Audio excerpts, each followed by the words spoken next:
Talagang kalat dito nung Oh. dumating si tatay, tapos yung paglilinis niyo dito, daming pagbabago. Oh, mula nung nalinis namin yung basura dyan, marami ng pagbabago. Hayaan nyo, pag hindi ako busy, isang linis pa dito.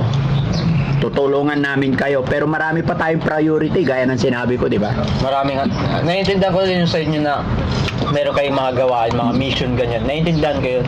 Maraming nagmamahal tumutulong sa inyo ng mga tiga dito kalugar natin. Ako, Taga San Carlos din, di ba? tagalangan ko pa. Mabuhay ang San Carlos. Ang Putilayag. Kuwanda, di ba? Yung Bagada? San Carlos maayos. San Carlos maayos. Mabuhay po. Kay Ate Wilma, sa anak niya, kay Pare Denden. So tara mga kababayan, samahan niyo po ako. Kasi yung pangako ko sa magkakapatid na kahapon pinuntahan ko sila rito at nangako ako na babalikan ko sila rito.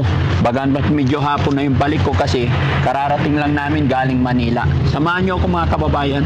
Sana nandito sila. Tapo!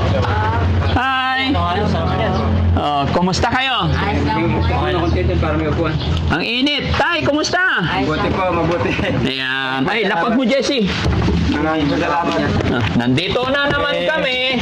Gaya ng ipinangako ko kahapon, Apo. pupuntahan ko kayo. Kaya nandito ako ngayon.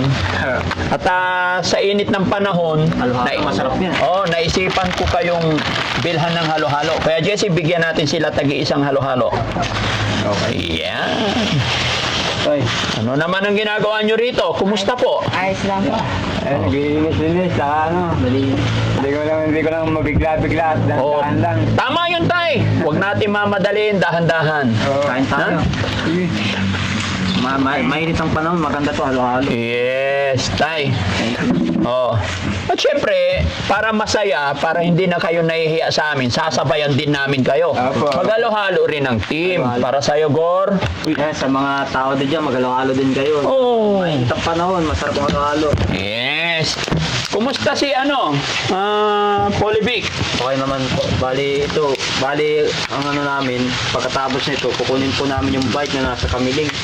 Pupunta kayo ngayon. Kasi nanggaling pa ako doon sa Kamiling nung umaga, nangyari yun. Yung naging aggressive talaga, yung pumutok talaga yung ugali. Opo. Tapos? Pumunta ako ng Kamiling, may nagawa din ako doon na mga Oo. hindi makaganda. Pero So ngayon pupunta kayo doon.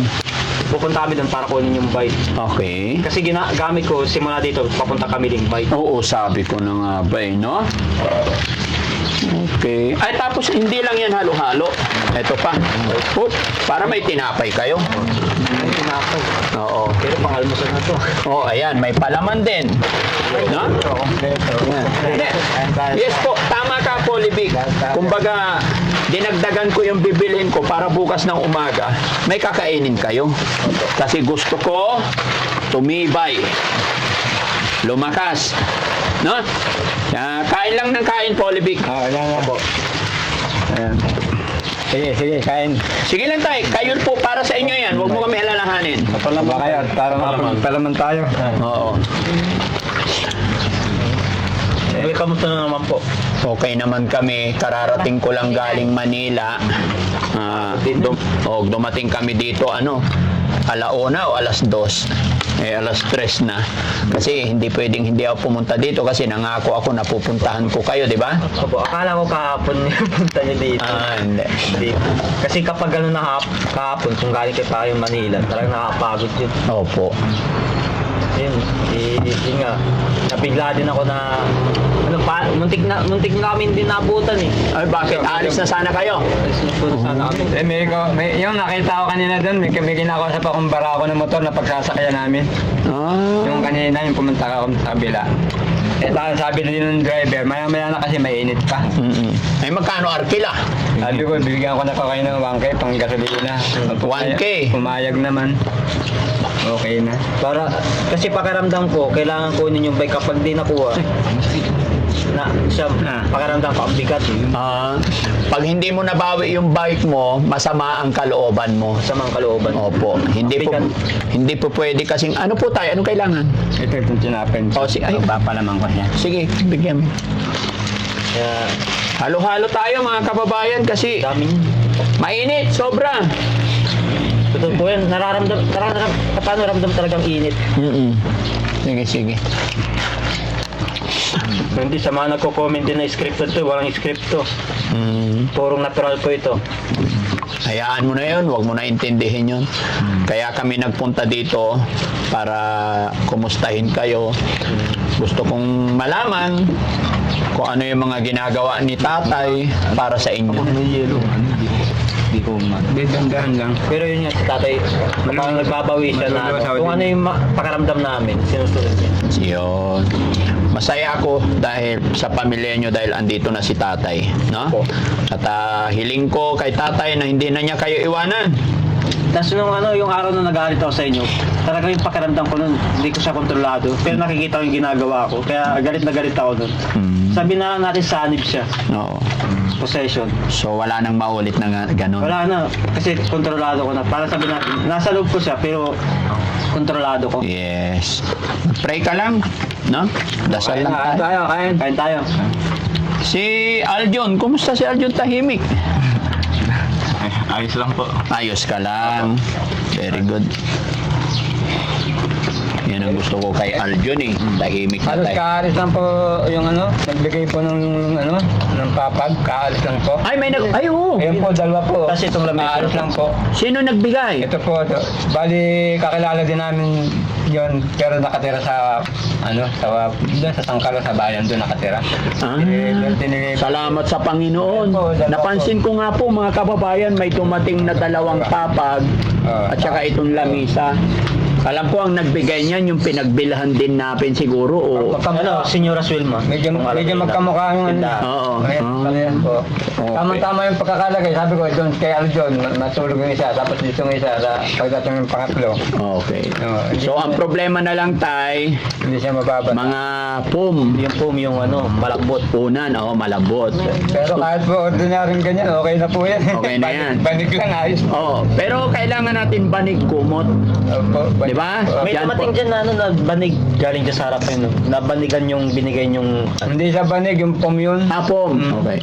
Parang Opo, kasi yung punta ko dito nakaraan, di ba yun na napag-usapan natin, mabuti na lang hindi pa ako nakabili ng papag.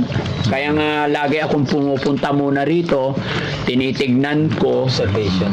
Oo, tinitignan ko muna bago tayo bibili. Kasi kailangan, gaya na sinabi ko, pasensya na kayo kung pabalik-balik, hindi kasi natin pwedeng biglayin dahan-dahan. Opo, naiintindihan ko. Dahil binibigyan ko ng chance si tatay. Di ba? Sige, kain muna kayo. Kaya sa paabot ng tulong itong higaan namin, dalawang papag. Yes, pasalamatan nyo po. Lahat na nagbibigay, pasalamatan nyo, mapapanood nila to. Mesa na pinagkakainan natin ngayon. Oo. Sa pamilya po ng pamilya ang talon po ito galing sa Kalugay. Papasalamat kami dahil sa binigay niyo mga higaan, mga kahigaan na maayos kami sa mga anak ko. Maraming po salamat. At salamat. Diyos na po ang bahala sa ang bahala sa atin, sa inyo na magbigay ng Masaya ako tayo kasi maraming nagmamahal tumutulong sa inyo ng mga tiga dito kalugar natin. Apo. Taga San Carlos din, di ba? Tagasang Carlos po. Mabuhay ang San Carlos. Ang putilayag. Kuanda, di ba? Bagada? San Carlos maayos. San Carlos maayos. Mabuhay po. Kay Ate Wilma. Sa anak niya, kay Pare Denden. Sa meron silang tindahan sa malapit sa BMU. Senyora Swilma ang pangalan ng tindahan nila. Okay. Bakery siya, bakery. Merienda po tayo, kain po Si tayo. John Paul, walang tinapay. Hindi, kumain na po ako. Kain ka pa. Sige na, para tumaba ka. Bigyan mo pa tayo. Ilagay mo lang dyan. Kain ka lang. Para sa inyo to. Lahat. Kailangan makabawi kayo. Ha? Kaya ang dami nitong dala yung Bukas kakainin nyo ulit. nung pumunta kayo ng Manila para sa inyo napunta nyo nun. Mayroon kaming tinutulungan pasyente din na inilabas galing sa bahay pagamutan. Kinuha namin kahapon din, ngayon hinatid namin. Dire-diretso yan. Doon namin natulog sa hotel. Tapos ngayong umaga, idiniretso namin sa bahay nila. Opo. Then after nun, dito kami nagpunta. Bali, kamusta na yung pasyente na yun? Okay naman. Awa ng Diyos, magaling na, titake siya ng gamot. After 1 month, babalik din doon. Salamat For sa check up. Salamat sa itaas. Mm. Amen. Kapano talaga kapag nananalig sa taas, talagang maraming blessing ang dumarating. Tama ka. Nararamdaman natin yung pagmamahal ng Diyos. Tama ka, Polivic. Pero sa init ng panahon, sa init ng hapon, may alam ka bang Bible verse ngayon na masasabi sa amin? Tingin ko wala. Basta ang alam ko, ang kailangan gawin sa buhay, 100% na tamang gawain lang, tapos nananalig sa taas. Sapat na Okay, yun. very good. Okay yun. Ano inulam nyo kanina tayo, tanghali? Ano, yung may nagbigay dito na isang araw pa ng kikiam at saka fishball. Niluto namin yun. Pero ako, Kahapon saka kanina. Maayos din, maayos na ulam yung kikiam, fishball, saka yung ano, bola-bola. Oo. Yun ang binigay sa amin kaya... yun ang nakain ko na anong ulam, yung kikiam tas hotdog. Pero nung itong kumain din ako ng kikiam, pero itong pagdating ng hapon, o tanghali, ang kinain ko Milo, kasi nakaramdam ako ng sobrang pagod. Para sabihin natin, kapag kumakain ako ng karne, Napapagod yung katawan. napapagod, bumaba pa yung lakas ko. Pero tayo mas maganda kasi may pera ka naman na hawakan. Apo. Pag tanghali, pilitin mo sana maggulay, bumili ng kung ano man. Eh, di ba binigyan ko kayo kahapon ng manok, 1.5 kilo. Anong luto ginawa nyo? Yung ginawa ko nga tawag dito, tinola ko po sa Tinola tas sayote. No. Saka yung kalahati naman Dito. pina-fried ko na lang. Very good. Bumili ako ng Di ba may mga nakaraan, may grocery tayo, may toyo na tayo dyan, toyo, mantika, suka. Yun, pwede kayo magpaksiw, adobo. Pag tanghali tayo, pwede kang bumili ng kalahating, 1 kilong galunggong, isda or bangus. Opo. Paksiw mo. Opo. O kaya, pakuluan mo yung tubig, lagyan mo luya, basta hugasan maigi yung isda. Tapos may talbos ng kamuti. Sa Bisaya, tula ang tawag ko. tula. Iwasan natin yung mga ibang pagkain. Basta kailangan tayo para magka-energy, kailangan magluto ka lagi. Opo. Alam mo tayo, sa isang pamilya, 200 pesos example. Alam ko mahal ang bilihin ngayon tayo. Opo. Yung 200 pesos, ibili mo ng lutong ulam, bitin sa inyong 4. Totoo po. Totoo po. Pero yung 200 pesos, bumili ka ng Lulutuin. manok, pakuluan mo dyan, gawin mong may sabaw, busog na busog lahat. Baka may sobra pa. Sobra pa ho yun. Oo, kaya ganun gagawin mo tayo, ha? Luto. Huwag kang laging may budget, no? Okay.